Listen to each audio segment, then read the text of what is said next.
Welcome to Front Office Pros. Today, we've got a special episode for you. We're going to be going through our 2025 way too early Superflex rookie mock draft. Hike! In this episode, you're going to be getting two for the price of one. That's right. Joe and I are both going to give our top 12 picks. We're going to be alternating one each. So, Joe, who do you got for your 101 in the way too early Superflex rookie mock draft? Yeah, at the 101, Steve, I don't think this is any surprise, but I'm going with Ashton Genty. And why is that, Joe? Why are you going with Ashton Genty for the 101?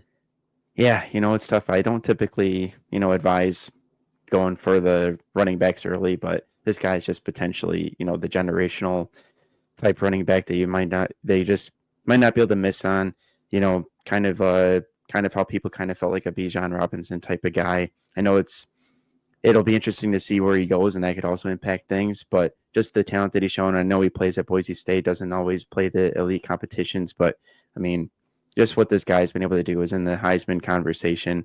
I think he's potentially one of the guys that is possibly, can't miss, and I think he deserves to be the 101.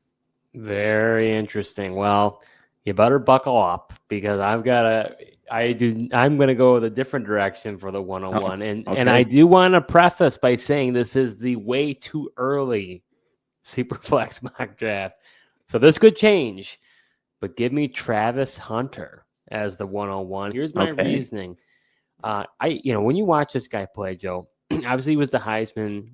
He played receiver and cornerback last year. And so some wonder, based on his NFL role, is he going to be drafted as a corner? Is he going to be drafted as a receiver? I got to tell you, he's the epitome of a playmaker to me. Whoever drafts him in the NFL, I just would be scratching my head if they don't use him on offense and defense. He's such an acrobatic wide receiver. He's able to make those catches in traffic. He's got great yak ability, be able to extend plays. When I watch him, Joe, I know it. I'm going to be throwing around some big names here, but he kind of reminds me of a combination of Justin Jefferson and Jamar Chase. Justin Jefferson with the acrobatic contested catches, and then sometimes he just has this breakaway speed like Jamar Chase where he can just take it the distance. So to me, Travis Hunter, he's the epitome of a playmaker. Obviously, there's a lot of gamble with this pick because we don't know what he's going to be. He's a Swiss Army knife. He's really, since Deion Sanders, we haven't seen a two-way player, and even him only had packages. This is a guy who would play. This is like the Shohei Ohtani of football when it comes to what he's been able to do as a pitcher and a hitter in baseball. So we'll find out what happens with this guy, but I just think he's the ultimate playmaker. We haven't seen anything like him. I'm not going to pass up on him. It makes a lot of sense. It'll be I'm really interested to see, how this goes for the draft. Do teams draft him as a corner, but then work him in as a receiver, or do teams want him as a receiver? I mean, like you said, there's no doubt he's very talented, plays both positions really well. Some of the catches he's been able to make during the season, you mentioned the acrobatics and everything like that. I mean, that's exactly what it's been. Just insane catches, both from defensive side and playing wide receiver. Yeah, he's a rare talent, and that's what it makes him so interesting to see, like how he's going to be drafted and how teams utilize this guy.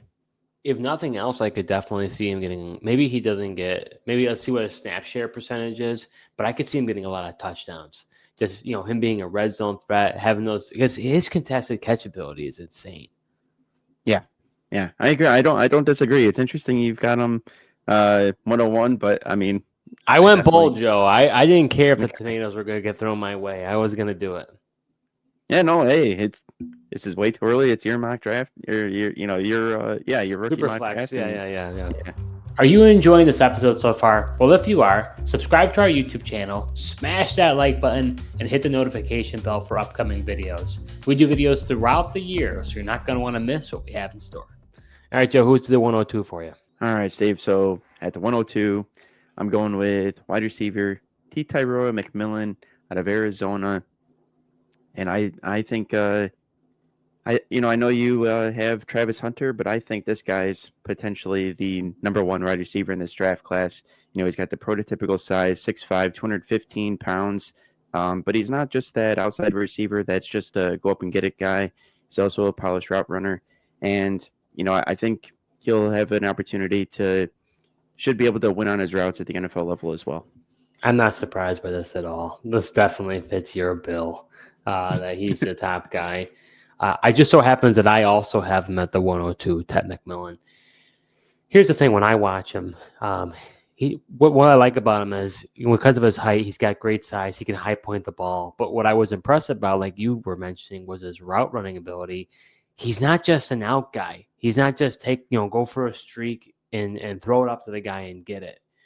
To me, he has more Mike Evans in him than Drake London. I think Drake London sometimes has a tendency to be more stiff, whereas I think Mike Evans, he's a little more loose in the hips. You've seen a lot of times, even in watching some of the film, he'll grab it and then he'll grab the ball and instantly do like a rotation, like a 180 and run the other way and be able to get some yards after the catch. So to me, I think McMillan is much more than just a red zone high point receiver. He's very productive in college. Had at least 8 touchdowns over 3 seasons he was in college football. So I like the pick there for Ted McMillan. I agree with you at the 102. It was close. I just felt like Travis Hunter has more of that X factor in him. Yeah, definitely could. I mean, he's showed him in clutch time, right? Like Travis Hunter in clutch time for Colorado has just been shown to make those plays. I mean, I get it. I mean, those 2 players, I think those are definitely the top 2 receivers in this wide receiver class. The only tricky thing for Travis Hunter is, where exactly do NFL teams use him? Very true. So who do you got for the 103, Joe? All right. Well, we are talking about Superflex, Steve. So I'm going to go with quarterback Jalen Miller out of Alabama. Wow. I know the S is going to wow. Yep, I get it.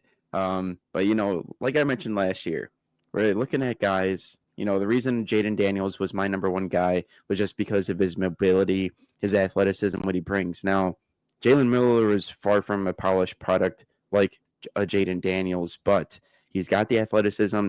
He's going to be one of those cheat codes with his rushing ability. He's probably one of the more dynamic playmakers at the position this year, and this quarterback class is really bad compared to last year as well. So there's just not that many guys. He's either gonna, to me, he's like either gonna be flourish and be really good, or he's gonna possibly look like a bust like Anthony Richardson. But I think he could be worth the risk with his upside and playmaking ability that he does have. Wow. I mean, wasn't there stories that Nick Saban who felt like he shouldn't even been a quarterback or something like that? I thought I heard some story. Probably. I mean, yeah. I mean, but at the same time, like they were almost made it. They were in the college football playoff last year with them. Nearly made it to the national championship game. Just couldn't beat Michigan.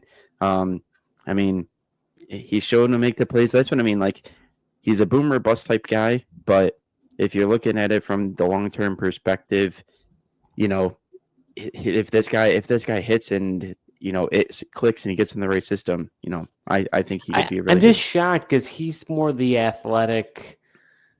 I don't know. I just feel like that's not the type of quarterback that you typically go for. And this is why I don't. To me, the number 1, like from an NFL perspective, Shedeur Sanders to me is the number 1 quarterback. But we're talking about dynasty and we're talking about fantasy football, and Shedeur Sanders doesn't have the rushing upside like that Jalen Milroe has and a Cam Ward has. So this is what we're looking at. You want these the rushing guys that get you the big points, and Milroe has that athleticism to do that. All right, Joe. So for my 103, buckle up here. We got another curveball coming at you. I'm going with running back Omarion Hampton from North Carolina.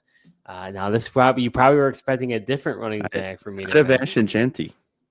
Yes, ahead of Ashton Jeanty. Okay. Look, to me, this guy he's 6 foot 220, has the ability to run and catch. He's a dual threat running back. When you watch him, Joe, he looks like he's just shot out of a cannon. He's been very productive over the past 2 seasons, amassing over 1,500 yards and 15 touchdowns. When I watch him, he's almost kind of got almost like a Joe Mixon vibe, but with more of a burst to him. I just think that when I watch him, I just think that I'm very impressed by his production. And last year I got caught up. I thought, Marvin Harrison Jr. was the can't miss. You got to have him number one. And then number two, was Malik Neighbors, and look what happened. So for me, it's like, when I'm not right now, it's way too early. I could change my mind very quickly, depending on where, especially for running backs, where these guys could be drafted, their landing spot and how early they were taken in the NFL draft matters a lot. We saw what Jahmyr Gibbs was drafted in the first round. No, someone thought maybe people thought that he could get drafted in the first, maybe at the back end of the first round, maybe early second. He got drafted way high in the first. We've seen the Lions' commitment to him and his usage. So time will tell. I think GNT is probably the only one that's probably in the first round discussion. Maybe not. We'll find out. But I think Hampton's got a lot of upside, and I'm sticking to this one, Joe. For now, I'm going with Hampton. Yeah, it's interesting, man. I don't, it's interesting you're going over Genty. I mean, I get your logic though. I mean, he's a really good player. He'll be in my top 12 as well. But I just don't have him as high as you do. But I get it. I mean, he is an explosive athlete, and he has looked good as well. All right, Joe. So who do you got for the 104? At 104, I'm going to go with another quarterback, Steve, and I'm going to go with Shedeur Sanders of Colorado. And like I mentioned, I think this guy has the chance to. I think he's probably the number one quarterback out of this class from an NFL standpoint. I think with Deion Sanders as the coach and Shermer there in Colorado. And mind you, I don't like Pat Shermer, but at least he was running somewhat of an NFL type of offense, a progression style offense at Colorado, and I think that'll translate well when he goes to the NFL. And I think he's got the best chance of all these other guys to go into the NFL and produce for you, right away in Dynasty. I'll be talking about him later, so I will pass. But on my 104, here comes Ashton Jeanty, Joe, 5'9", okay. 215 pounds. Here's my thing about Jeanty, and I probably got a lot of flack for this, but I'm just going for it here. When I watch him, he's quick. He's not fast. I'm concerned about his breakaway speed. I know he had a lot of long runs, but how's he going to fare against NFL defenses? I'm not so sure he will fare as well. Evades a lot of would-be tacklers with ease. He's got a nasty stiff arm. Always makes the first man miss. Does not shy away from contact. He's got very solid vision. You can see him being a 3-down back with that receiving ability. The big thing is, how do you overlook his 2,600 rushing yards with 29 rushing touchdowns? That's just outrageous. Reminds me a little bit of Josh Jacobs. That to me is the upset. That's kind of the running back I see. Maybe he's got a little bit more burst than him. So to me, that's kind of the ceiling I see with him. So for me, I'm not as high on Jeanty as of today. That could obviously change as we go through the draft, pre-combine, combine, draft process. But as of right now, that's kind of where I'm feeling with GT. Yeah, it makes sense. And I think that's the important part too. These things can easily change. We're throwing this out there early before this pre-draft process, and you gain a lot of knowledge and being able to see these guys and how they measure up versus each other as well. Definitely can change different things, but I do. There are some concerns with Jeanty, right? Even though everyone's saying he's this generational player, Camus prospect, I have him at the CRB1 like most other people do. But I think there is something to say just with even though he's been so impressive, level of competition isn't what other guys have faced as well. Even though he has, looked very good, and like you mentioned, I think an interesting comp that I'd kind of seen is like a Kenneth Walker type player as well. I could see that as well, yeah. Which a guy that you didn't really like coming out of Michigan State. I liked him a lot more than you did. So, well, you've been proven right. So maybe I need to think about this. But I still have him at 4, so it's not like I have him real down. But no, yeah, it's fair. I think I have seen other people as Hampton or somebody else as the RB1 and Jeanty as the RB2. All right, Joe, what do you got for 1.5? At the 105, Steve, I got wide receiver Travis Hunter.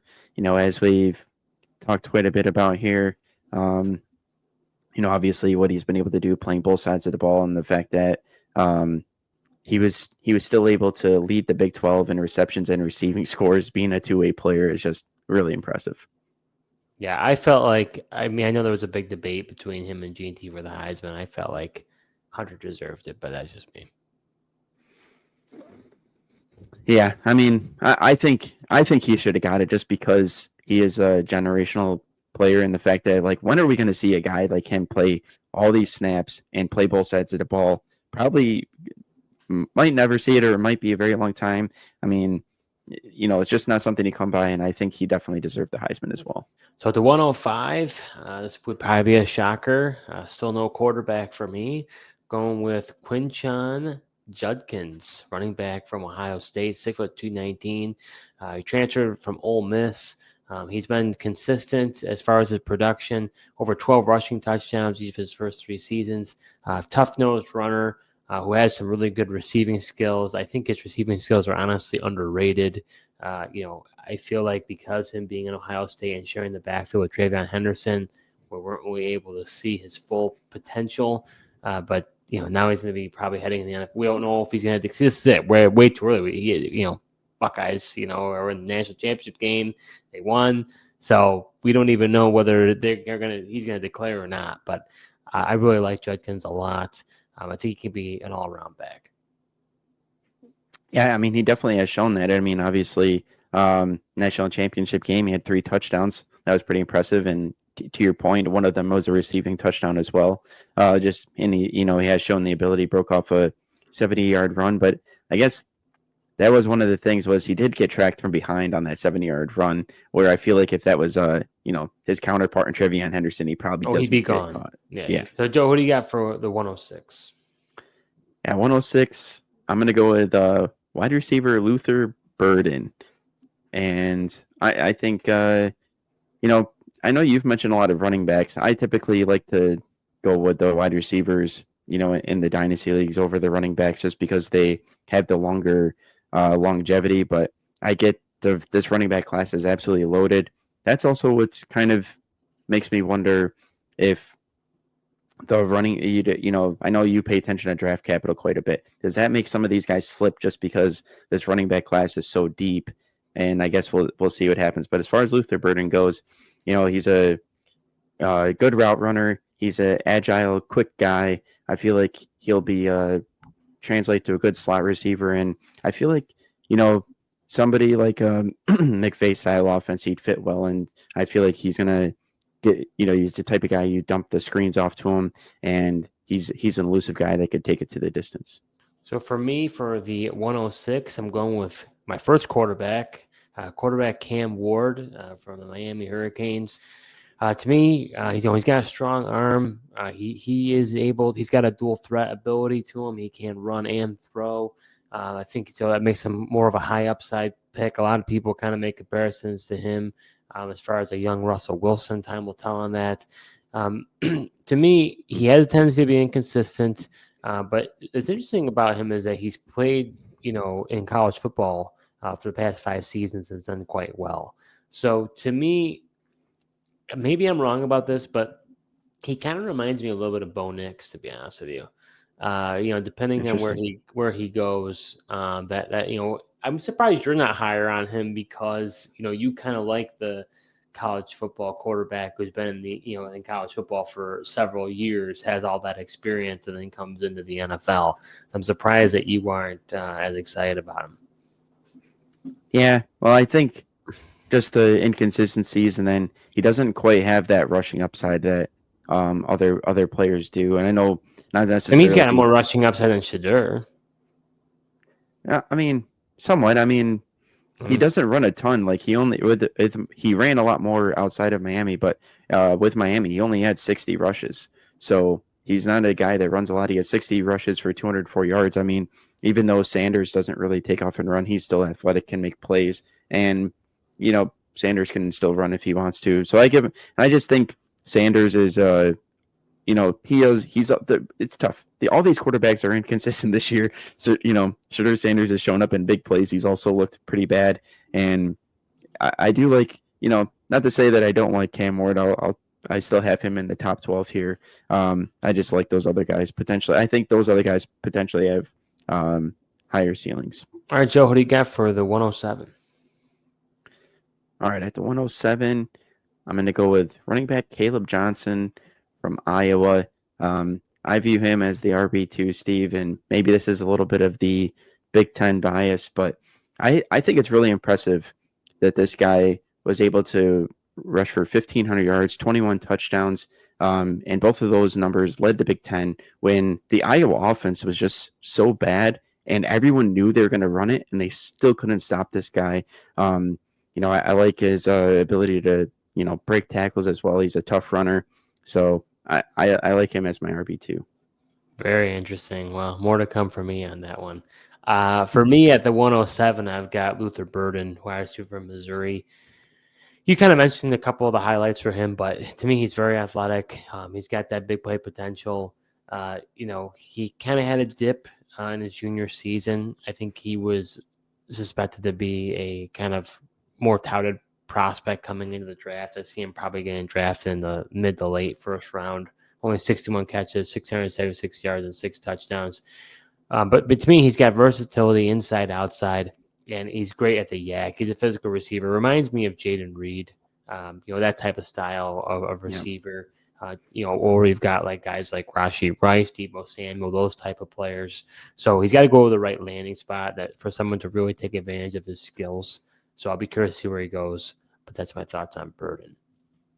Yeah, I agree with it, and I think just the quarterback play attributed a lot to his different production. So I do think with, like you mentioned, the right landing spot, we'll see Burden come back, and he's got potential to be a productive fantasy receiver. How about the 108, Joe? What do you got there? Yep, at the 108, I'm going to go with quarterback Cam Ward out of Miami, like you mentioned, Steve. I still think he's a guy that the NFL could view as a day one starter. He's a big guy. He's got the big arm, like you mentioned. And if he does, like a lot of these rookie guys, if they clean up the accuracy and can, keep playing on time and they go to the right NFL system, he can be pretty good. So for me at 108, I've got Shedeur Sanders. I think the reason why I have him, I agree with you. I think from a draft prospect standpoint, he is the best quarterback in the class. And I think, I might get a lot of flack for how low I've got the quarterbacks, but look, I understand it's super flex, but just like in the NFL, if you're going to reach for a quarterback and that quarterback is a bust, what good does it to you? So to me, it's one of these things where it's like, I'm not a believer in this quarterback class overall. I don't think that any of these guys are going to be in the conversation like Jaden Daniels is this year, what he's been able to do. I don't see any of them ascending to being a top 12 quarterback in Dynasty. So to me, why would you pass up on probably the best running back class since 2017? When you had Joe Mixon and Leonard Fournette and Christian McCaffrey and Aaron Jones. Why would you want to pass up on that in my mind? So Sanders, I think, is a glorified Geno Smith. I think he's a little bit better than Geno Smith from what I've been able to see. I'm most impressed with his deep ball. I think, honestly, too bad Grubb's no longer there. I actually think he would do quite good with Grubb. But be curious to see where his landing spot is. If he goes to somewhere like New York with Malik Neighbors, that would be enticing. But it depends on how much Dable allows him to stretch the field. He did allow that with Josh Allen back in the day. So we'll see with Sanders. Yeah, I mean that's an interesting point. That's when Josh Allen was just chucking it deep, was when Dayball was in Buffalo, and that's just kind of the staple in the offense. I mean, that'd be really interesting to see if Sanders do that, and if they don't, they do let him air it out to Malik Neighbors. All right, Joe, what do you got for the 109? All right, at the 109, I'm going to go with running back Travion Henderson. I know you mentioned Judkins, his counterpart, but I think I like Travion Henderson more so for that explosiveness, like we mentioned. Just that ability that he has with the breakaway speed. Has also been a really productive running back at Ohio State, but he's the type of guy that can make those big plays. He's not going to get caught from behind. And he's the guy that also he's got the dual threat ability as well. He can catch the ball, and I think he's got potential to be a 3-down back as well. I also have him at the 109. It's interesting because had he declared last year, because some thought he would, even though he didn't have that good of a year back then either, he was going to be the number one running back of the class. Yeah. Obviously went back to Ohio State. He's able to win a national championship now, so he is probably glad he did it. I agree with you.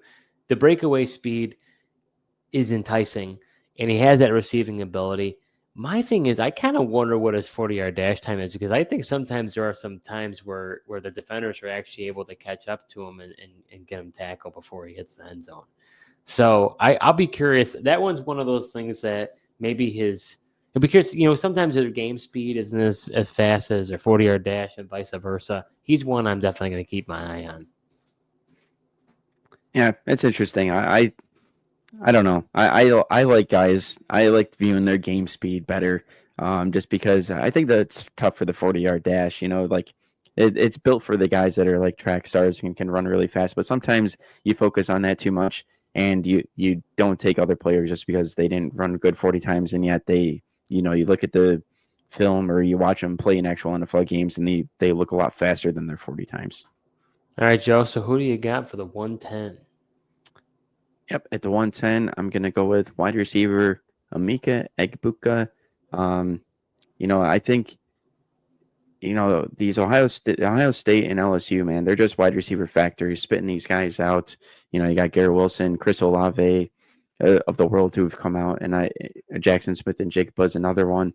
And I think Egbuka's got a real chance to be a good guy to come out of the slot receiver. He's a polished route runner, and he's not really the guy that stretches the field deep, but on those quick underneath and short passes and utilize him in the screen game, I think he's a good player. Interesting. For me at the 110, I've got Caleb Johnson. So definitely not the same as you. I have him as the running back. Let's see, 1, 2, 3, 5. I'm the RB4. RB4. No, RB5. RB5. Here's the thing when it comes to Caleb Johnson. The stats don't lie. You're right, Joe. But I don't know. When I watch some of his games, I feel like, and you would know better how good the offensive line was in Iowa, but man, he was running through some gaping holes. He's not much of a receiving threat. He's a north-south runner. I don't know. When I watch some of these other running backs, you saw him, just pushing guys off, breaking tackles, or whatever. This guy was running like going down the highway. I don't know. To me, it's like when he's playing in NFL defenses, I don't know if he's gonna be able to get away with that. He's honestly one of my biggest concerns as far as a bust potential. Yeah, I mean, it is fair. I mean, he is more of a 2-down back, I would say, as well, which limits his upside compared to some of these other guys that are more of a 3-down back. But when it comes from just a pure runner standpoint, though, I do think he still provides value, and you're not wrong. I mean, he did have the opportunity to run through some holes, but like I said, I mean, they were facing a lot of stacked boxes with Cade McNamara as their quarterback. They didn't, they know he can't really throw that well. Everyone in the stadium knew they were running it, and they were still able to run the ball, and I thought that was impressive. All right, Joe, who do you got for 111? All right, at the 111, I've got your guy Omarion Hampton State, your RB1. The one thing with him, I do think he's looked really good. Are you a little bit concerned just the fact that he's, played in the ACC, or is that just doesn't matter to you? No. Because that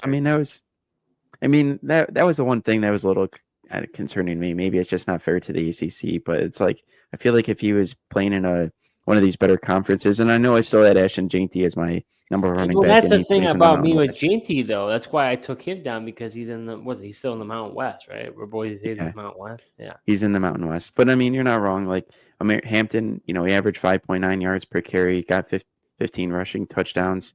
So for my 111, I've got Tyler Warren, tight end from Penn State, 6'6", 257. Interesting. Had this be a tight end premium, maybe I bump him up a little bit higher. He had only one solid season. He did have 7 touchdowns the year before that, but 1,233 receiving yards, 8 touchdowns. Guy who can really do well in the seam. You're starting to see more of, it's tough with tight ends, right? Because we've seen now where it's like people don't really want to invest in them because it's like you get them and then what do they do? But I don't think he's going to be Brock Bowers level, but I think he can be a tight end 1. So, so I like him personally. Yeah, and he's one of those rare guys that he's can block and also produce in the passing game as well. I know a lot of Broncos fans are clamoring to fix the tight end position with Tyler Warren, and I don't have him. I don't have him in my top 12, but he was a guy that I definitely considered. Wow. All right. So rounding it out, Joe, who do you got at the 112? At the 112, I'm going to go with Quinshon Judkins, and like you said, Steve, he hasn't announced that he's entering the NFL draft, but we're assuming that he is. And he's been a productive player going from the SEC, and I thought it was interesting he decided to transfer over to Ohio State with Travion Henderson being there and sharing the backfield. But I do like the fact, he's the two-way dual threat player, can be in the receiving game, he's productive in the run game, and then also seems to be decent in pass protection as well, which is good for rookie running backs getting onto the field. All right, to round us out here, I'm going to go with a doozy at the end. And it could be controversial, but I'm going to go with it. Running back Ollie Gordon of Oklahoma State. Joe, maybe I'm not close enough to college football, but I don't know why this guy is getting talked about more. He led the FBS in rushing in 2023. I believe he won the Doak Walker Award. Guy's 6'2", 225. When you watch him play, man, it's like these guys, the defenders are just getting like brushed off this guy. I mean, he's just a bowling ball. So I recognize he did have off the field issues. He had that DUI arrest, had some injuries he dealt with this past year. So I think that maybe the reason why people are kind of don't know what to do with the guy is because he's so high risk, high reward. And so as a result, people don't know where to put him, and kind of where he slots in the NFL draft. Well, no, I mean, he's, is he one of those guys? I don't think this will happen, but sometimes you're surprised that he dropped the 5th, 6th, 7th round as these guys go undrafted. These are the type of things that happen depending on their character or what have you. So more to come. This is way too early, but this guy was talked about as like a top 3, top 5, dynasty running back. When they're talking about those episodes where you watch and it's like, oh, well, let's do the 2026 rookie class. Well, that's what they were talking about a year ago. And all of a sudden, you look at this guy, he's not even in first, second round of mock drafts here. I just don't get it. Yeah. I mean, I don't quite understand it either, just because I know, like, especially, when the college football playoff or the college football game was coming out this year, like everyone was like, oh, so excited to use Ollie Gordon, to play him at running back and use him in the game and everything like that. And then to just not even really hear his name and just looking across the different mock drafts that people have out there, and they've got him, I think, right now going like 3rd or 4th round in the actual NFL draft, and a lot of mock drafts, to your point, aren't even in dynasty drafts aren't having him till later either. So I don't quite understand it either, because at one point, like you mentioned, this guy was regarded as the must-have back and the number 1 back. So that does it for this episode. Joe and I both shared our way too early, and I emphasize that, way too early Superflex rookie mock draft. We're just getting in the heat of the draft season. Before you know it, Joe, it's going to be the scouting combine and pro days, and hey, the draft, probably I think it's less than 90 days or whatever I saw on X. So it's coming before we know it. So thank you so much for tuning in. In our next episode, if you like IDP, we're going to be talking about the defensive side and give you our top rankings there. Thank you so much for tuning in, and until next time.